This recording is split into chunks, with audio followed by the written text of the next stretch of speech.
And we're The live. fact that you just blew our eardrums open with that, what a start. Yes, the people will never know how we start these podcasts, and it's beautiful. It's a funny way. Subscribe to our Patreon to get that. I don't know if we're going to have a Patreon by this point. It's possible, but anyway. It would be exciting for us. So, continuing our trend from the last two episodes, we're continuing to talk about what would you call it? Side media? Non-canon Hunter x Hunter related there's a specific. works. That's the word. Non-canon. Thank you. That was the word I was looking for. Non-canon work. Today we're going to be talking about A Nightmare of the Zaoldyeck. Zaoldyeck. One of 3 musical plays. Yeah, I thought it was actually pretty good. I went into it not expecting much, especially after the movies. I thought the play would just be a joke, but it surpassed my expectation in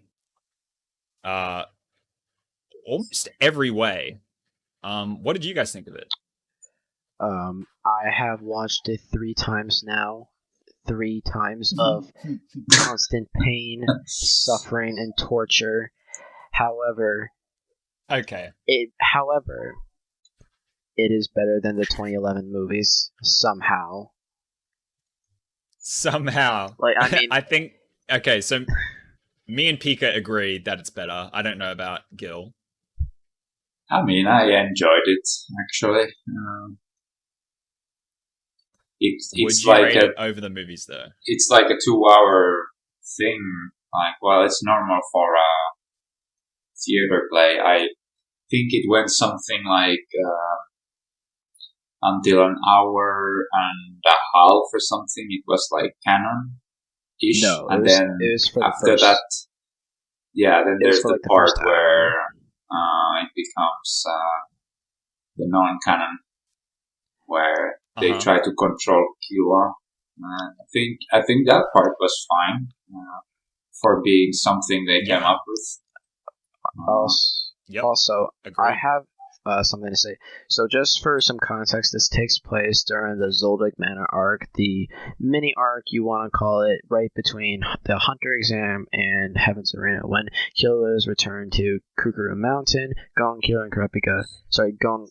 and Kurapika go get him out, obviously. So, for like the first 55 minutes to an hour, it's how it goes. Like, they show up, like the 3 show up, they can't get through the testing gate, they go through, and they go get Killua. But what it is, it changes, and it has its own little twist when they actually stay the night when Killua leaves. So instead of Killua, they decide to have like a party for Killua's leaving the household. So instead of Killua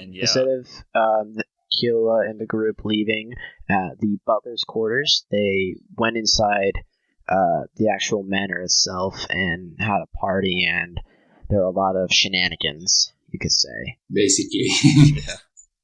Wasn't it Zebra who said something to their ear or something like that? It was Izumi posed as Zebra.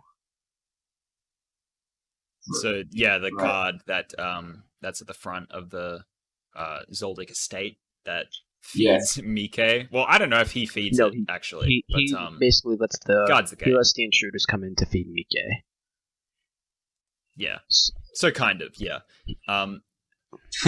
We're just covering plot at this point.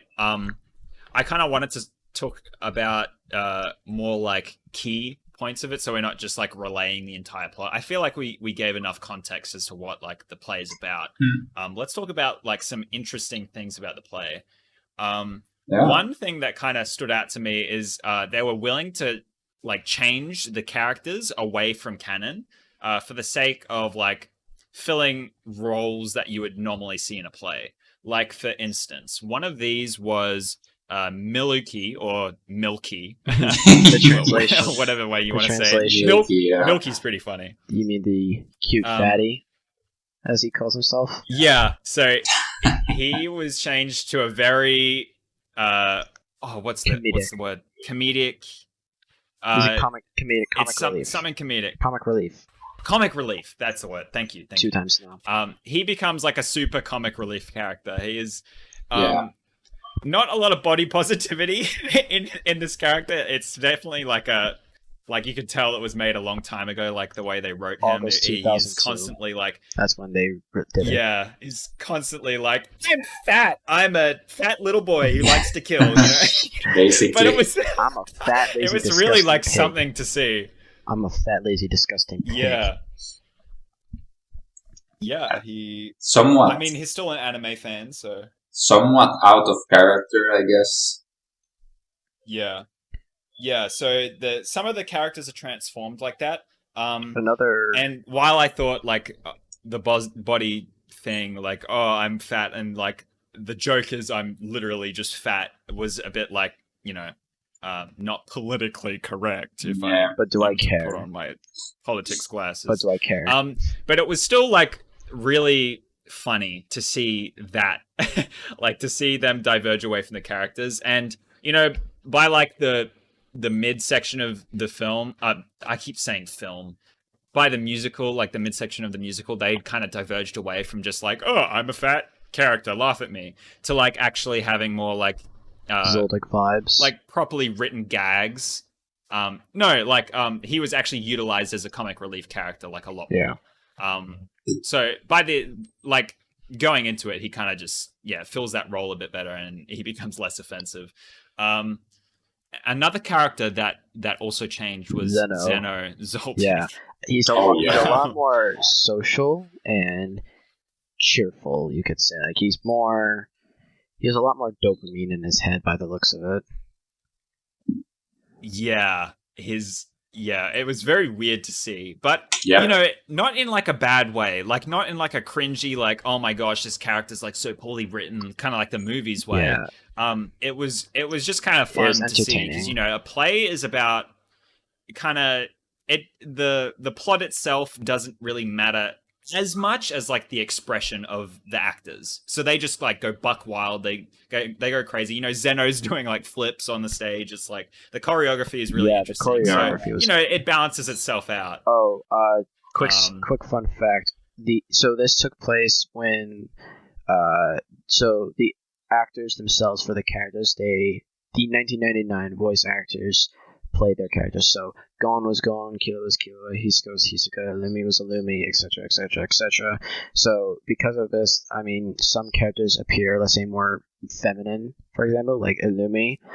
Illumi's 1999 voice actor, I should say actress, is female. So instead of Illumi had, you know, more of a feminine physique. It was also kind of funny seeing Illumi and Killua being the same height. Yeah, there was some little things like that, but like ultimately it didn't really matter. Yeah, it was just I still felt like the performance from all of them was really good. Like, you know, they're talented, obviously. I mean, yeah, absolutely. It's also the thing where they're also able to act, but they're able to do that on stage live in front of an audience. I would not be able to do that. I would not be able to go through the entire 2-hour musical, not even to play a musical. So I have to commend all the actors, of course. It really is a feat. They're all up there for 2 hours straight, just going hard. So I mean, it's pretty. They tough usually, like, we were seeing the whole play, but usually there's like there can be like little pauses in between in the theater plays. You'll get like little breaks. But still. Or when they change like clothes or something like that, you know. Yeah, which they did a couple times. Let's talk about some of the performances from like the main actors. Okay. So I enjoyed the main cast, so you know, the main four. And for the most part, the Zaoldyecks are pretty great as well. Like in terms of acting, they were all good, except for maybe Gon. Oh my god. So Gon was a bit of hype, So overhype. Gon is obviously an immature child, especially by this point. He's only 12 years old. However, he's written and acts in a way that makes him behave like a toddler, if not younger. Yeah, Especially how he interacts with Killua, or just very infantilized. Maybe were they trying to go for like a hyperbole of Gon? Because I think it was almost. I think that's what they got. I think it was a bit extreme, like how childish he was. I mean, honestly, he hasn't gone through like the trauma from like York New or Chimera. Obviously, I mean, this was before Chimera was even written. However, it's still, I mean, I have to commend again Gon's voice actress for going on stage and doing that for 2 hours. So yeah, like for the most part, she was absolutely great. It's just it's the writing, not the acting. Yeah, we should just make that clear. If there's like criticisms, it's definitely not the actors or actresses. They are all great. And also for the most part, like in terms of the writing, like the writing was actually really good for the most part. Like again, like on all fronts, like it just continued to like surprise me. I was really enjoying myself with this. I thought it would just be like unwatchable, like cringe all the way through, but no. But okay, so yeah, Gon's acting was a little cringe because of how much of a child he was acting. I think that covers most of like the performances. What about what would you guys say was your? What about Silva? I was about to ask who your favorite actor was. Silva was awesome. Silva did a great job. I love Silva. Yeah. Also, I have to say the costumes were actually rather good. Like the costume design was. Yeah, pretty good. It could have been a lot worse. Absolutely. Yeah. In particular, I thought Kikyo's costume was that incredible. Was spot on. Like it was really, really good. Spot on. Like, I couldn't find who else was good. Let's see. I thought Xenos was rather spot on. Yeah, I was about to say Xenos was pretty good as well. Let's see. Silva. I think that's about it. It was all kind of. I mean, yeah, Silva was Yeah. So Silva was an alpha in this. Oh my god, usual. he was roasting. He's essentially roasting the shit out of everyone. He's putting people in their place. You could say verbally, of course. Yeah, because you can't have actors go hitting each other. What about? Yeah, of course. What about the? I was thinking of Hisoka and then the dynamic with Illumi. Yeah, I think that was fairly good. Yeah, yeah. How it Hisoka worked out. was the same, like 95% the same.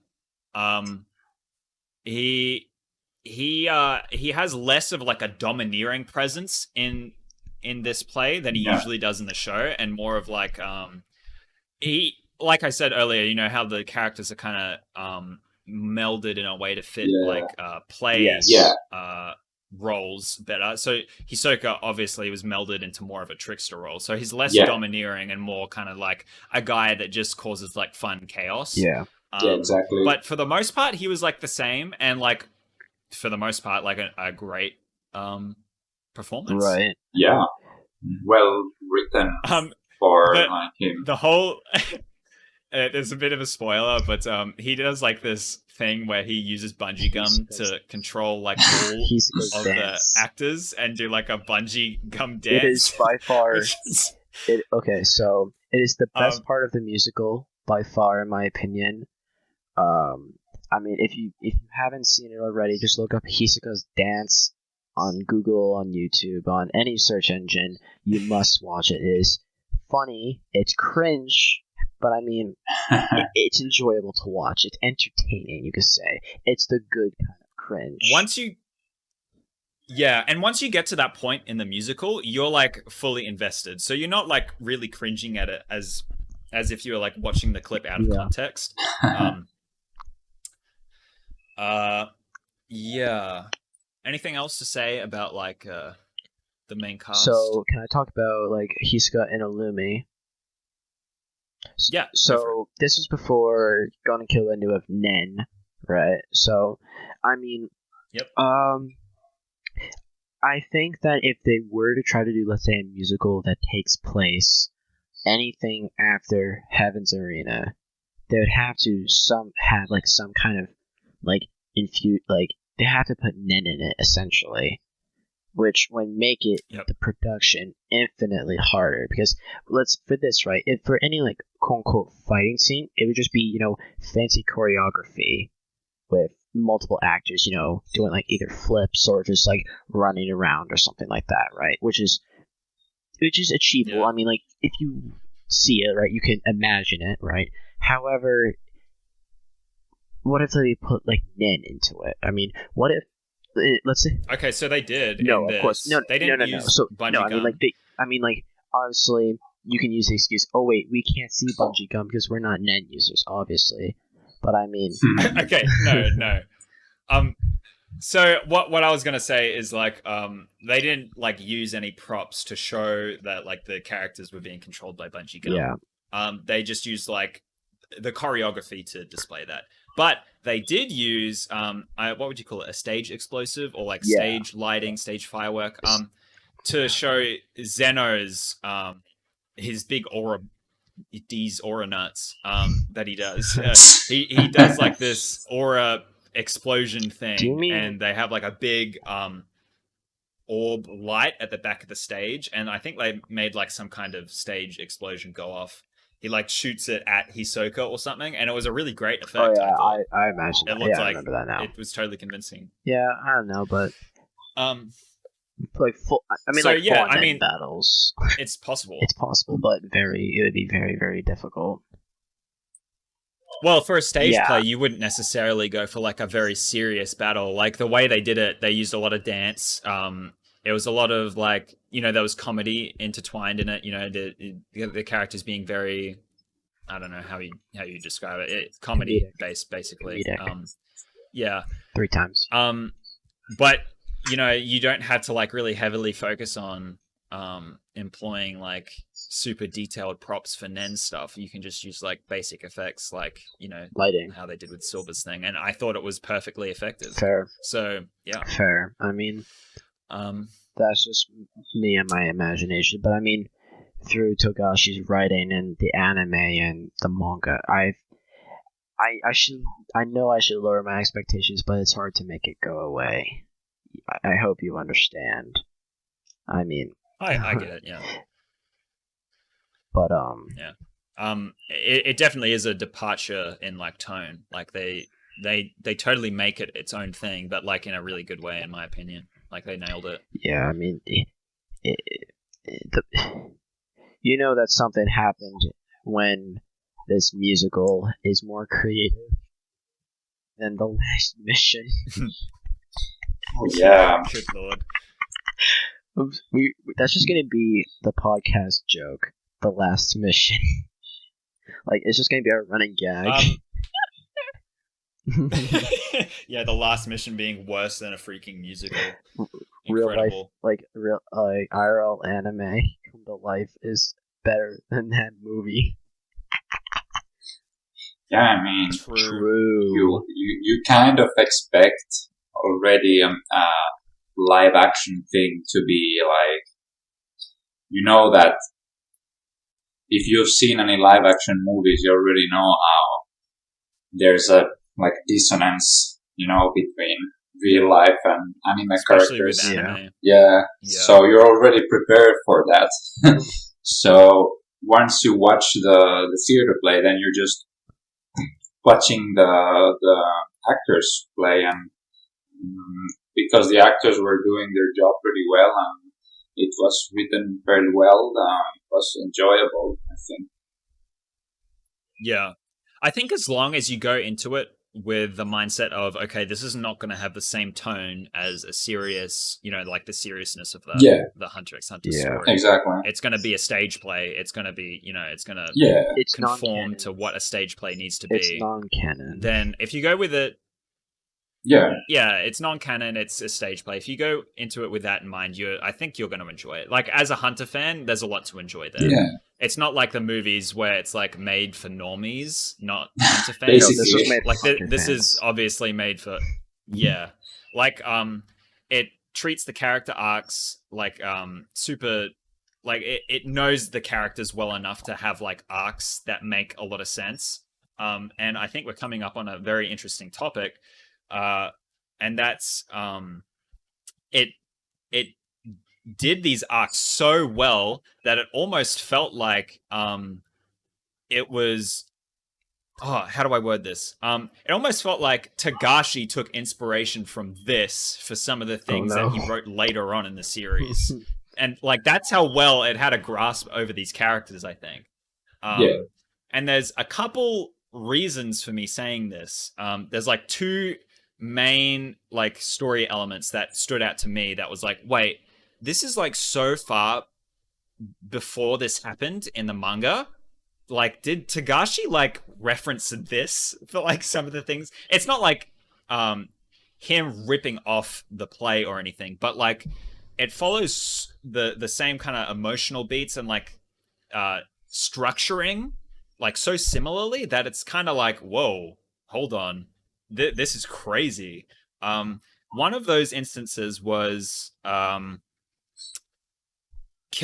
the Illumi's needle in Killua's head in the anime is very similar to a plot point in this where Illumi hypnotizes Killua early on in the play to kill his friend. So there's like this huge element of like Illumi having like this what would you call it? Control. Let's just like influence. What's the influence. word? Influence. Yeah, like unknowing influence over Killua, like the needle influence. has. Subconscious. Thank you, subconscious. I'm so bad with words. This is why I'm here. Don't worry. Yeah. Thank you. Yeah, it's so great having somebody who's good with words. There's a reason why I'm an artist, not a writer. But you love your art. Yeah, this whole element of thank you of Illumi's influence over Killua and how like similar it is to like how the needle thing plays out later in the anime. The manga. It was like, hold on, did Togashi look at this and go, hey, that's actually kind of good. Let me like change this a little, give it his own unique spin. But like it's so similar that he just might have done that. And another element that was kind of reminiscent of this was Canary's relationship with Killua. And I'm pretty sure it's in the election arc that we kind of get an expansion on Canary and Killua and their relationship. In like flashbacks to when Killua was like very, very young. And Canary's desire to become Killua's friend and stuff like that. That was like a major plot point, like a point of her character arc in this play was her wanting to be friends with Killua. And I think there's a bit of that in the Zaoldyeck arc, so they would have had like a base to play off of that. But just like the way it plays out was so similar to like things in the election arc that it was also like, holy crap, like, yeah, did Togashi take influence? And that's like the major point that I wanted to bring up with you guys. Do you think that Togashi took influence from this play in writing? When a writer understands the characters really well, I think that was probably one of the most natural ways to go about it, I guess. I mean... Yep, that is one explanation. Yeah. It's just kind of the natural direction of the characters. Yeah, that's what came to my mind. I mean, it's... I think, the writer was, or the director, or whoever wrote the play was just that good. Or maybe they had some help from Togashi. That's also possible, but I have no idea what kind of team they had, so it's just speculation, but... Yeah. Okay, quick call to action for the audience. There's... So we were looking this up after we watched the play. We were trying to figure out who was involved with the writing of the play. And the wiki doesn't credit the writers, but there is a credit roll at the end of the play. We just can't read Japanese because it's all in Japanese. So if there's anybody who's willing to go translate that, we would greatly appreciate that. Like, we would love to know who was involved with writing this. You know, if Togashi was credited there, if he was involved at all, it'd be really interesting to know that. Yeah. Because it's not detailed on the wiki, surprisingly. I looked. Yeah. I delved deep into the fandom to look for it. I could not find anything. I think it was reading something like the same director for Sailor Moon musical or something like that. Yeah, the Sailor Moon musical. It's the same director. Yeah, there was a translation that the subtitles mentioned it. I remember that. It's funny that it's Sailor Moon, like. yeah. Okay. So maybe there's like some like personal relationships that this director has with Togashi. Good points. And, I apologize for not remembering her name because I'm just not a Sailor Moon fan, but Naoko. Okay. So yeah, maybe they all know each other, and this was kind of like a thing that they all kind of work together on. But yeah. Any thoughts, Krapika, on if like the story was influenced by this play at all? Do you think? So I mean, there's obviously a possibility. However, this took place during Greed Island. So I mean, with let's say Killua and Canary's relationship and how it somewhat grew during the election arc, it is, like I've said, definitely a possibility. However, unless we actually know if Togashi had any direct influence over it, or I would assume probably not. However, it could just also be that they just, what if the writers are, from like the 99, right? I mean, like the 99 anime. I mean, the 99 writers were great in my opinion. It could just be that they would be able just to adapt it, like with the help of some specialists, into a musical. Yep. I will guess Togashi did not take direct influence from the play. Maybe more is just both parties had like a similar idea, but they didn't actually convene about it, right? It could just be, two great minds think alike, but they never interacted about it. Yeah, so it might just be a great. It's like thing. They're like parallel lines. They're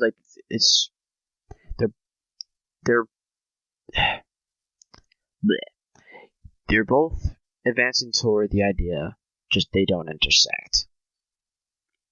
Yeah. Right. I think everybody understands what you're saying. I'm going to say you guys are no fun, and it's hilarious to think that Togashi took influence from a play. I think it's like iceberg worthy. Like, somebody please put that on the iceberg. Togashi ripped off the Nightmare of a Zaoldyeck musical. That's so funny. I think I'm gonna have to add that.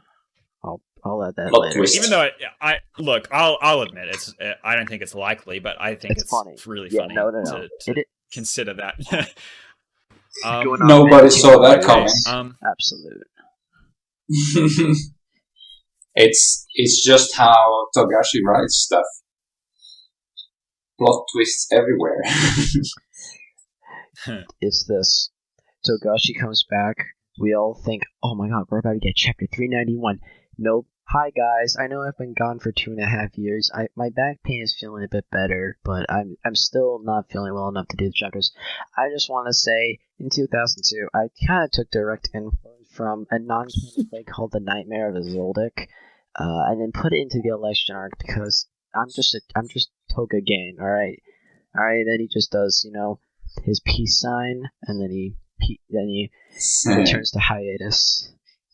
By the way, did you guys know about the Yu Yu Hakusho live action? No. Or series, actually? What? So I have not watched or read Yu Yu Hakusho, so I heard it is very good. So Netflix is making live action Yu Yu Hakusho. Wait. Oh no, Netflix. Yeah. Uh, So expect be- something like the Death Note adaptation, I guess. Oh no. yeah. I That heard track it's not record, that good. Oh god.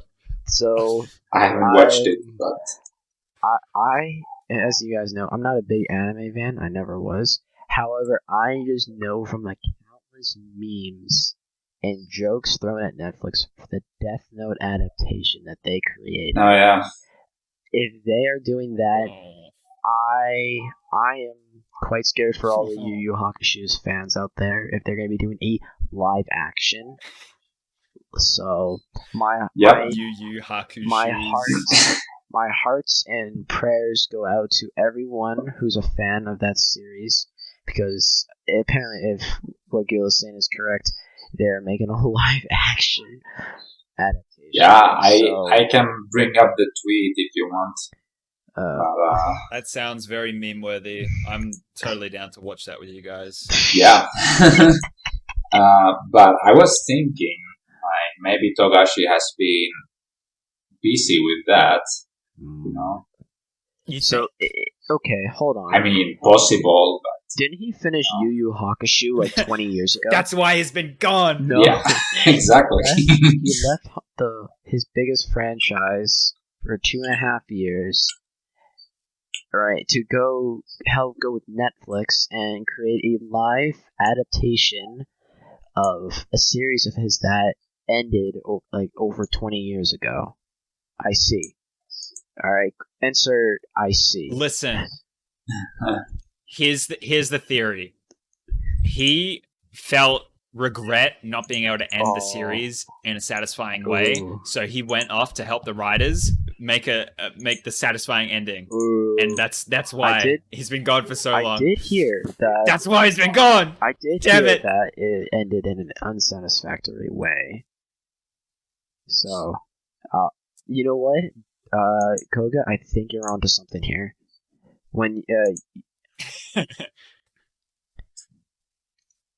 so, all right, should we make predictions? All right, I will unironically send you $100 if that's actually what happens. Oh my gosh, we're betting No. on it? Okay, dude. I don't think I have $100 that I can Neither bet on do something. Neither do I, man. All right, this is not. Okay, how about $30 he was involved? I can do that. Okay, if he's not involved, I owe you 30. I'm betting. So wait, which currency are we doing it in? Because we're all in different currencies. We're all in different countries. Let's do AUD. Australian dollars. That's 30 Australian is like what, 25 US? Mate, that's like the weakest economy out of 3. No, I'm joking. I'm not saying it's bad. I'm just saying it's the lowest value dollar as of March 2021 compared to the US dollar and the euro. But you know what? We love our Australians. It's our a good upside down thing. Brits. It's a good thing I charge for my commissions in USD. Yes. Because then I get a good conversion to AUD. Exactly. Okay. Getting back on track. All right. What else could we say about the musical? It was fun. I don't know. Silva was a badass. Yeah, by definition. I mean, controversial opinion. I think he was more of a badass in the play than he was in the anime. Yeah, kind of. Yeah. He was a bit different. He gets more characterization in the play. He does. More screen time overall. He had a little bit of a smirk going on in the play. I'm not sure that was the best, but otherwise... It just sounds like you're attracted to him. Yeah. Silver simp? Not blaming you. I think everybody here was simping for him. I am no simp. How dare you label me as such a thing? I mean, when you got such a manly man. Oh my gosh. Okay. They legitimately went like 1000% on shipping oh no. Leorio and Oh Kurapika. yeah, Oh no! they did. Like I was hoping they you went guys- full throttle on the gay I ship. hope that you guys forgot about that. I hoped. I totally forgot, but yeah, God it was crazy to see that. Like that Leorio was like literally hitting on Yeah, Kurapika, Leorio. and it was like, damn, they I really was like, went with oh it my god. in 2002. Yeah, like that's Damn. yeah. Like, I mean, that was back when you could make gay jokes and you wouldn't get canceled over Twitter. You wouldn't upset like everyone. I mean, they weren't making like jokes about being gay. Just They being were gay. like the characters were just characterized as gay. Yeah, it was it was great. gay. It was honestly like it felt like good gay representation in 2002. Like And that's in insane to Asia. me. In Asia, not even like in the West. Yeah. That's also another Yeah. thing. 2002 Japan is different from 2002. Legal America. marriage is not even a thing in Japan. Oh really? Same-sex Yeah. marriage is not allowed. Nope. I didn't know that. Maybe That's maybe insane. that's why they're not together. Because you were talking about like, oh yeah, like should we discuss the topic now on the Dude, All yeah, right, this is so a perfect should- segue. Go ahead. Koga brought up a great question. If Hunter x Hunter was produced in 2021 with how politically correct we are, do you think that Progressive. Yeah, progressive, you could say. Would characters actually be gay? Do you mean like obviously there's a lot of hints between certain duos, but do you think that there actually Yeah. would be like gay relationships between them and not just like gay vibes? So yeah, the manga is like very neutral. Like there's no real like pairing of the main characters. I think it's hinted at that Gon has experience with women. He does. Yeah. But other than that, Canonically confirmed. the characters are left like very, very neutral, and they have a lot of very like genuine, intimate interactions with each other. And the fans take this As and they ship.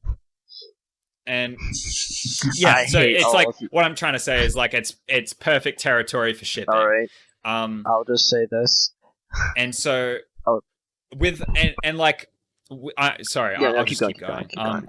We've had other of Tagashi's other stories portray a lot of LGBT.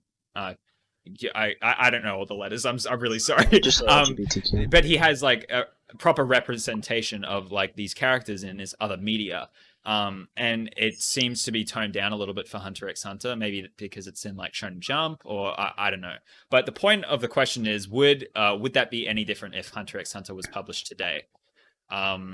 Because he's been known to like include these characters in his stories. That's all I really wanted to say about it. What were you going to say? No, I was just never mind. I'll ask you later. Maybe I'll ask. Yeah, just Okay. anyway. Relating to your question, I think it's. I mean, as I always say, it's a possibility. It just depends. I mean, of course, you have to take into account like if they were actually going to go into a relationship, which characters and when. Like, I mean, Which characters and when? so, is a great for example, question. right, as you know, there's a lot of shipping between Leorio and Kurapika. For example, that would either have to be during the Hunter exam or Yorknu, or like right before like the Succession War officially begins, like in that little gray area right between election and Succession War, where they interact again. Leorio becomes a Zaoldyeck. He gets Kurapika on board, quite literally, the Black Whale. Yep. So, which actually just happens to land with Kurapika's skulls. Fun fact. So I mean, for that particular ship, because that's the one I hear the most about, for obvious reasons. No other time would that most likely be possible, because they, as you know, they don't really like. Leorio's busy with med school. Kurapika's busy in the underworld through Heaven, not through Heaven's Arena. Well, actually, yeah, through Heaven's Arena, through Greed Island, through Chimera, and through Election. I mean, Leorio was participated in the election. I mean, he was actively there in the Hunter Association with everyone. Kurapika was not. He was only one of 5 hunters that did not vote in the election. Everyone else voted, I'm pretty sure. Mm-hmm. So think of it like that.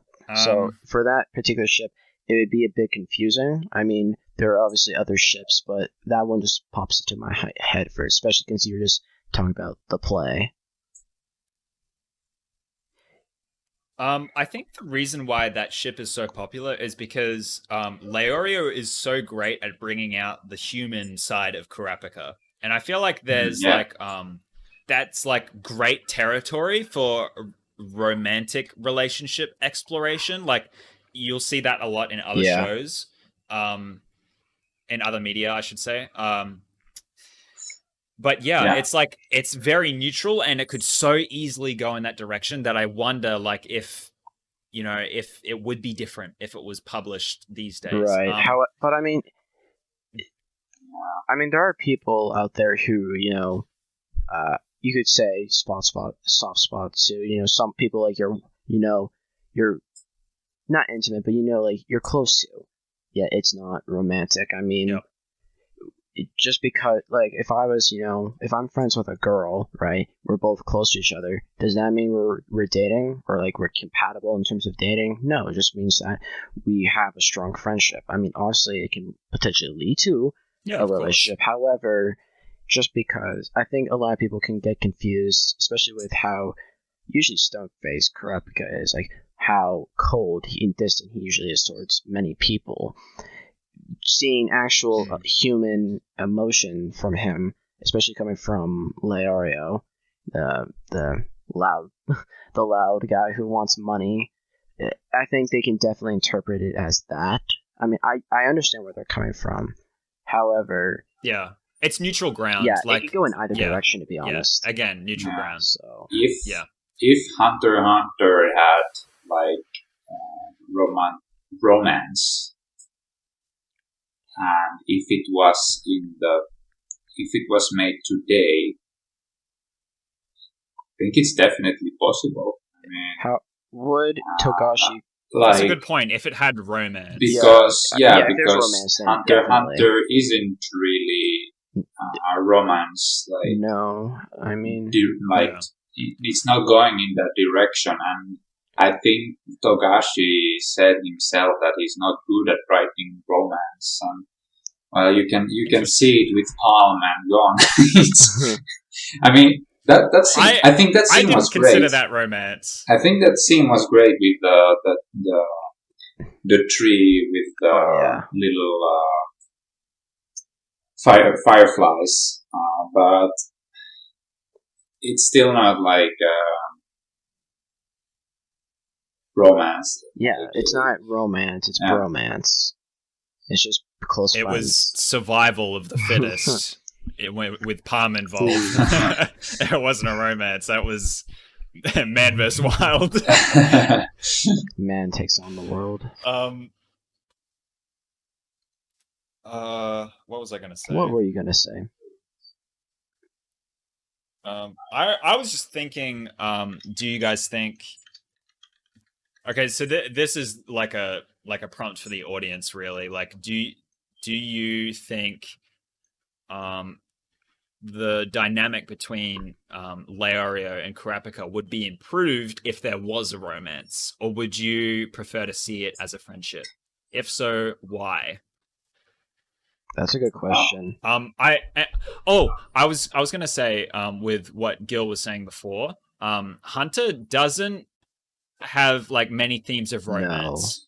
No. Maybe with the king and Komugi, but that also kind of just skirted the line of a very intimate kind of relationship. So it was, it's kind of until debatable. The very end, Merlin didn't actually understand the human emotion of love. He was interested in it. Okay, so it's weird. You can still feel love for people love. In a non-romantic way, is what I'm trying to say. So it's still plausible that it's just an intimate relationship rather than a loving relationship. I know it's really funny to make make memes about. Damn, man, this guy's a Ninja Turtle. What? Yeah, I mean, love and these kind of things, they can come in so many different forms, honestly. Right. Yeah. And, well, I like that with Meruem and Komugi, that it's in this very almost platonic, I guess, like love. Yeah. It explores love without the sexual tension of love. Yeah. In a way, that's how I interpret it. Yeah. Which is like honestly a great way of exploring the themes of love, like because it focuses them so much. The sexual part kind of becomes distracting almost. It does. So like taking that away is like it's interesting. I feel like it makes the Chimera Ant arc like more special. It does, It focuses solely on love. Yeah, I mean, usually most people relate love to also the sex, which obviously there's biological reasons why, but still, that's not necessarily the truth. I mean, it's one part. No, of course, no. Obviously, that's the main physical. But I mean, I'm talking about solely the emotion, the chemicals in your head that is love. True, like like heartfelt happiness with another person. Yeah, I mean, also friendship at some level is love as well. Exactly, it's like caring. All of these things. Like if two friends are like really close, you could say, I know, like the meme, the bromance. Yeah. I mean, I feel kiss the homies goodnight. I feel like it'd be pretty. I was just gonna say, I feel like it'd be normal to say like, oh yeah, I love my friends. Except you get labeled as like, oh yeah. You wouldn't describe it as being in love though. Like the there's physical. like a few ways that we use the word that's different.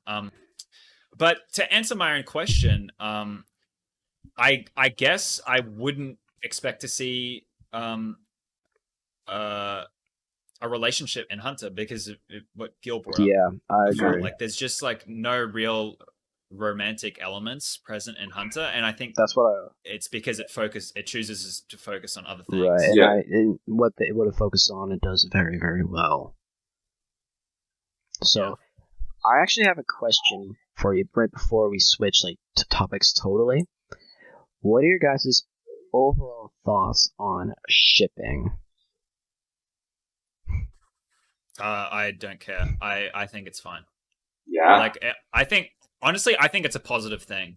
Like being as a fan, exploring those things, I think is really interesting. I think it's great for fans to explore a media in ways that the media doesn't like immediately have.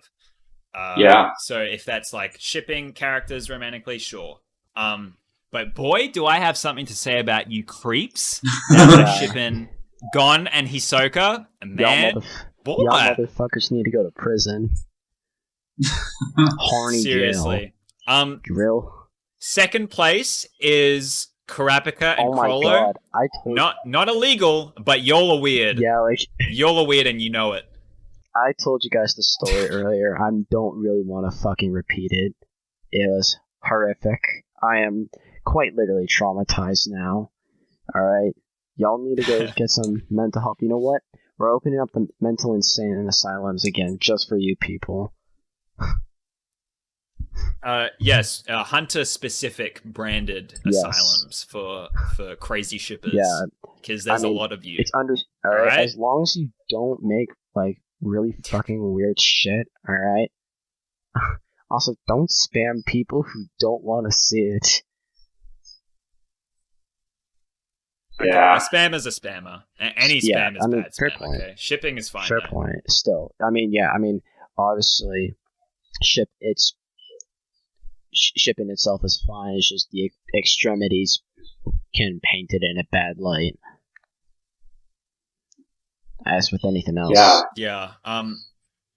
I think the reason why the two ships that I mentioned creep me out so much. I mean, the Hisoka and Gon one's pretty What obvious about Jin because and it's Gon? like it's. Have you not remember that one?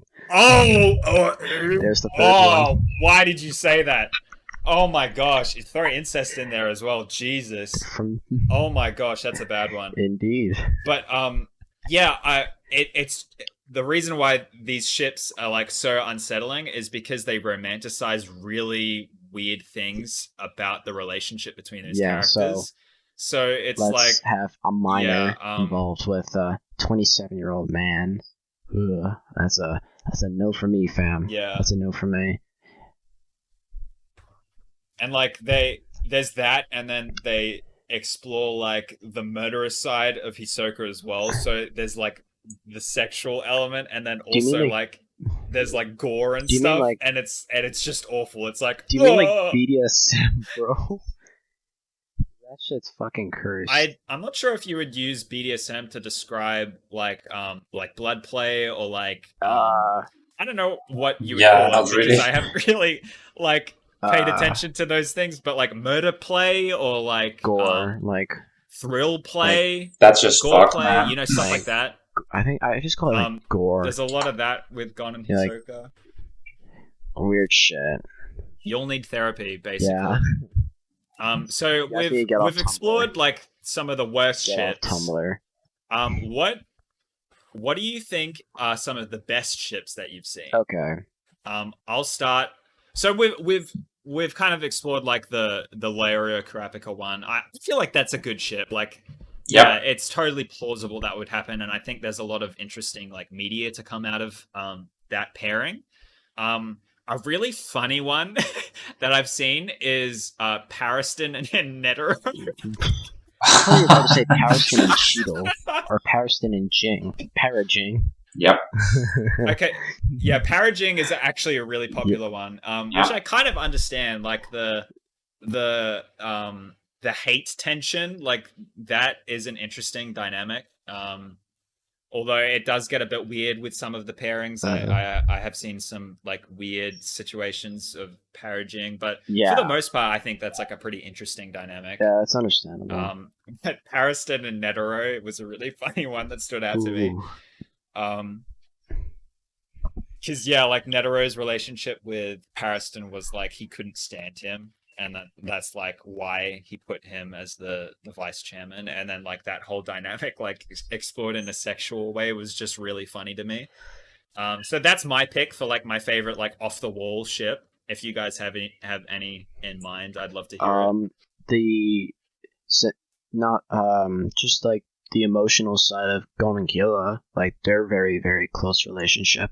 Like like honestly before they split at the end of election, but I mean, like their relationship throughout. I mean, it both develops their character, not even like their arcs, but just their overall personalities and characters very greatly. I mean, look at Killua, for example. Yeah, I also think it's super plausible that like Killua is like madly in love with Gon. like in a romantic way. Like that's totally something that I would expect as well.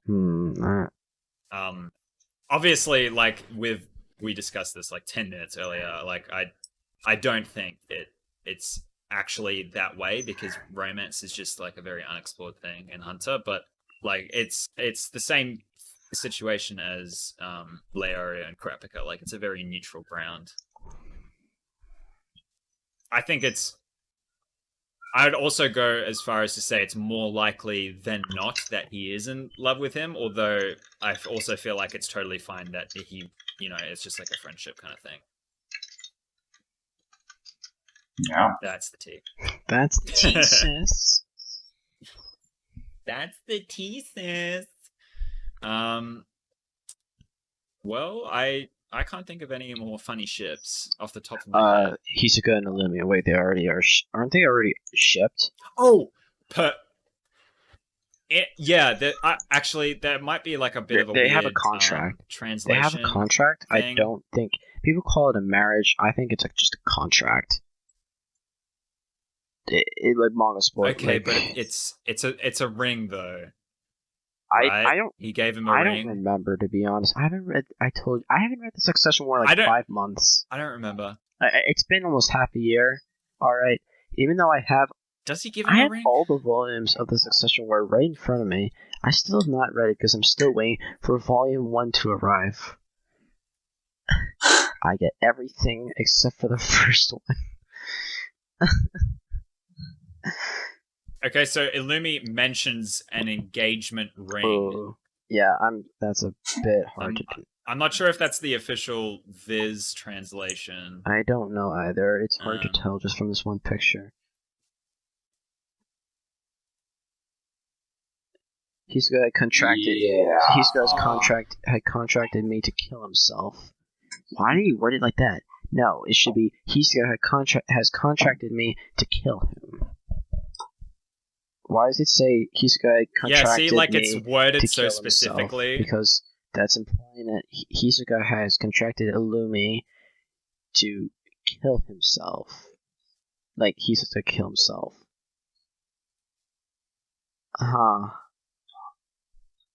I'm still hung up In over the the engagement ring. In the Viz translation, it's there's no talk of a ring. Oh. Well, that settles it. And that's just like what is this, manga stream? Yeah, it is manga stream. Those damn manga stream translators throwing us off. What's a prenup, though? I'm not sure of the exact meaning behind that. I just want to shout out Wise Old Tabby Cat is a fantastic comic creator who did a lot of Hunter comics a while ago, exploring a lot of like these weird dynamics, especially the dynamic between Hisoka and Illumi, like on a romantic level. Dude, it's so funny. Look them up. You'll find them like scattered on Reddit. If you find a Reddit account, you should be able to find the comics there. But yeah, really funny stuff. Yeah, Tabby is great. Definitely. For sure. I think we're this good. is a pretty good spot to end it. Yeah. We covered a lot of ground today. A lot of really fun topics. Like, I really enjoyed today's topics. I'd love to hear from the audience what they think about ships, if they've seen the musical, what they think about that, what they think about like romantic, the possibilities of romance in Hunter, and what like relationships they think would work, all that good stuff. Comment it, let us know what you think. See you in the next one. See you guys. Have a good one, everyone.